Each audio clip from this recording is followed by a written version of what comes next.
En été 96, l'Euro se déroule en Angleterre. Sponsor du tournoi, Nike lance une campagne de pub audacieuse. Partout dans le royaume sont collées des affiches. Les fans peuvent tomber sur Patrick Kluivert, ou mieux, la tête brûlée Eric Cantona. Mais notre affiche préférée reste la plus mythique. À gauche, cette phrase: être le gardien de l'Italie, le métier le plus facile du monde. À droite, une photo de Paolo Maldini. Tout est dit. Maldini est déjà une icône, l'emblème du foot italien. Talent, leadership, grâce. Le défenseur a tout pour lui. Son armoire compte déjà une dizaine de trophées, dont 5 Serie A et 3 Ligues des Champions. À l'époque, Paolo n'a que 28 ans. Vêtu des mêmes couleurs et habillé du même talent, il évoluera encore 13 saisons au haut niveau. Carlo Ancelotti, qu'il a connu en tant que coéquipier et entraîneur, est catégorique. Maldini est le meilleur défenseur de l'histoire.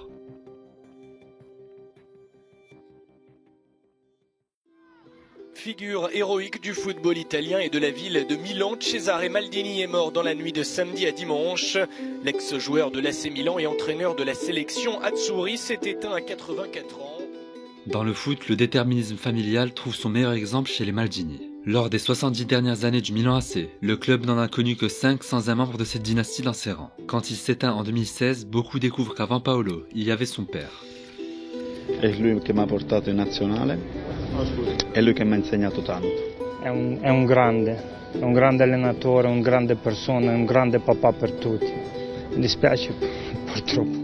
Capitaine de l'AC en 1963, Cesare fut le premier Italien à remporter la Ligue des Champions. 2 générations plus tard, Paolo a aujourd'hui 2 fils qui ont déjà tenté leur chance à Milan. Suite à une carrière décevante, l'aîné Christian a raccroché les crampons. Daniel, le plus prometteur, n'a que 22 ans. Après plusieurs prêts, il a quitté la Lombardie cet été et espère s'imposer à Monza.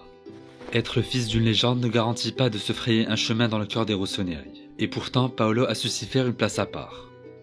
Quanto pesava chiamarsi Maldini, ricordiamolo, un grande del nostro calcio, e possiamo forse vedere qualcosa anche di papà Cesare, che insomma ai suoi tempi forse più avanti potremo vederlo. Quanto pesava chiamarsi Maldini e così scontare il sospetto di essere figlio d'arte e come tale favorito. À seulement 16 ans, Maldini fait ses débuts en 1985. Cet adolescent qui a grandi en étant fan de la Juve de Cabrini est finalement rappelé par le sang et le sol. Comme un symbole, c'est Niels Lidolm, coach de Milan et ex-coéquipier de Cesare, qui le propulse dans le grand bain.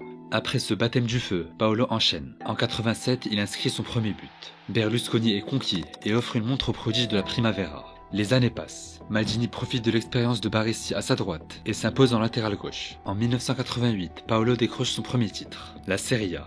Un an plus tard, Maldini remporte le trophée qui lui fait définitivement passer un cap. Par exemple, Maldini raterait la Coupe des clubs champions à Milan aujourd'hui, eh bien il rejoindrait dans la légende son père. Jusqu'à ses 21 ans, Paolo marchait sur les pas de son père. Mais grâce à ce sacre européen, il gagne le droit d'écrire sa propre histoire. When some guy comes charging into the box with the ball, who's going to stop him? My dad? We played against each other in '98. I'm not talking about the game and whatever. That's not important because I have too much respect for you for that. But when I realized I was coming on and playing on the right, I suddenly got scared because of what you represented. And I just wanted to tell you that, man, you used to scare me. Parmi les 11 de légende disponibles sur internet, Maldini est le nom le plus cité en défense. Paolo est à la fois le digne successeur de Baresi, la source d'inspiration de Sergio Ramos, et le meilleur défenseur qu'ait affronté R9. Hormis le grand Beckenbauer, personne n'endosse aussi bien cette image de défenseur ultime, et ce pour au moins 3 grosses raisons. Des mots de Zidane, Paolo était le type de défenseur qui faisait peur. Pas à la Rudiger ou à la Stam, mais à la Maldini.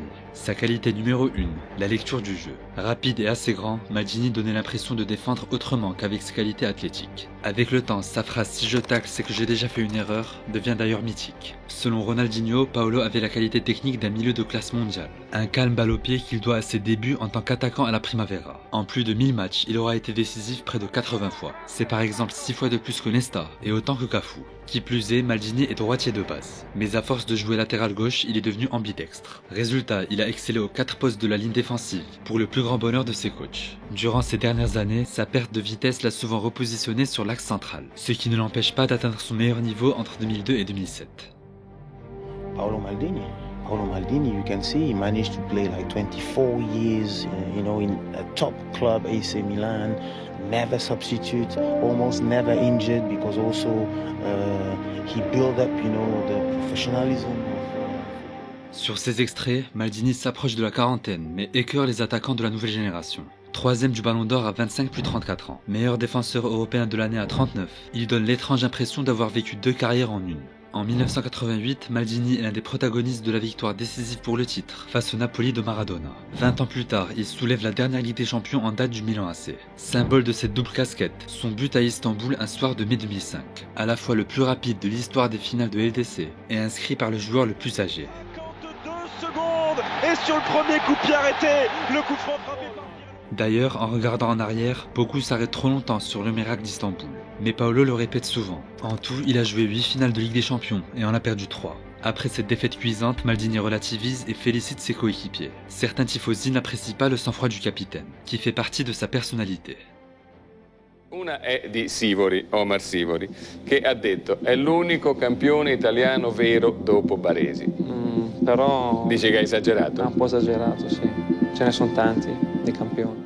Guidé par l'éducation de son père, Paolo grandit en toute modestie. À l'âge de 10 ans, Cesare lui laisse même le choix entre l'Inter et le Milan AC. Quitte à ce qu'il ne suive pas ses traces, il fallait que sa carrière soit faite de ses propres choix. À propos de choix, Maldini a toujours mis le collectif au-dessus de sa personne. Lors de sa dernière saison, il dispute 30 matchs de Serie A sur 36. Mais quand Galliani lui propose une extension de contrat, Paolo refuse. En 2004 et 2006, Maldini rejette de son plein gré les convocations avec la Squadra Azzurra. Peu importe si son dernier souvenir avec la sélection reste le scandale arbitral face à la Corée du Sud en 2002. Son inquiétude majeure est d'être un poids pour son pays. Membre des équipes types des Coupes du Monde 90 et 94, Maldini ne sera jamais récompensé par un trophée international. Entre 90 et 98, il est défait 3 fois au tir au but à chaque mondial, avant d'être écœuré par Trezeguet en finale de l'Euro 2000. Enfin, l'homme aux 126 sélections ne goûte pas au sacre de 2006. L'amertume est réelle, mais Paolo l'accepte.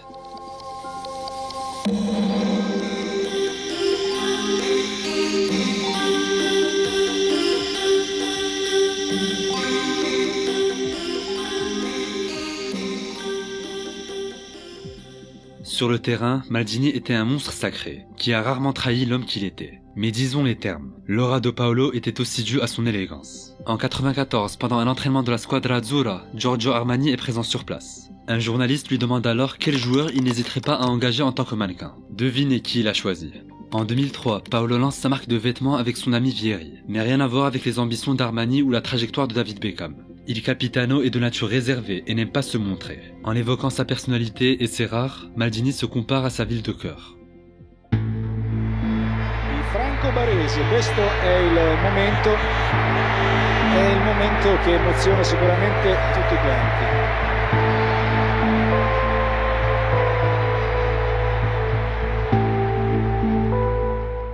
En 1997, Franco Baresi raccroche les crampons. 2 mois plus tôt, l'AC s'inclinait 6-1 à domicile face à la Juve de Zidane. L'ère des Invincibili n'est plus. Rijkaard, Van Basten, Gullit et donc Baresi sont partis. À l'aube de la trentaine, Maldini est annoncé sur le départ. Mais l'enfant du club ne peut céder aussi facilement aux offres de Ferguson ou de Chelsea. Avant lui, Franco s'est accroché malgré la descente du club en Série B. 30 ans après la retraite de son papa, le devoir du capitana appelle Paolo. Jusqu'en 2009, Maldini remplit son rôle à merveille. Malgré des problèmes au genou, il adapte son style, joue sous anti-inflammatoire et brille sous les ordres d'Ancelotti. Au même moment, Milan retrouve les sommets. Milan à l'Europe, Paolo Maldini, ivre de joie. C'est bien que ce monsieur-là s'en aille. Et encore, je vous disais tout à l'heure, sa carrière est peut-être pas tout à fait finie. Après la revanche contre Liverpool en 2007, la fin approche pour Maldini. 5 Ligues des Champions, 7 Serie A, 25 saisons. En mai 2009, le numéro 3 est retiré du club. Les adieux ne sont pourtant pas à la hauteur du personnage. La relation entre Maldini et les tifosi milanais a toujours été compliquée. En 98, quand Milan finit 10e de Serie A, il critique publiquement les agissements violents des ultras. L'année suivante, il refuse de fêter le titre avec les tifosi. Enfin, on en parlait en début de vidéo. La finale de 2005 laisse beaucoup de traces. Lors du retour des joueurs à Milan, des ultras furieux accusent Maldini de ne pas avoir donné son maximum pendant la rencontre. Contrarié, Paolo les aurait traités de mercenaires. Le jour de son dernier match au San Siro, les banderoles rancunières de la Curva Sud marquent les esprits.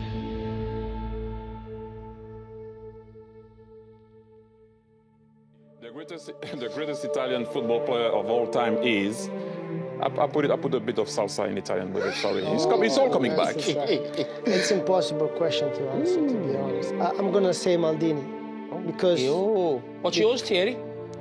I'm going to have to go also with Maldini. Pour une question aussi difficile, Del Piero et Henry n'ont pas hésité longtemps. Quand on aime le foot, Maldini est un nom qu'on a toujours en tête. Une légende vivante qui a révolutionné son poste et écrit les plus belles pages du foot européen. Hormis chez la Curva Sud, Il Capitano fait l'unanimité.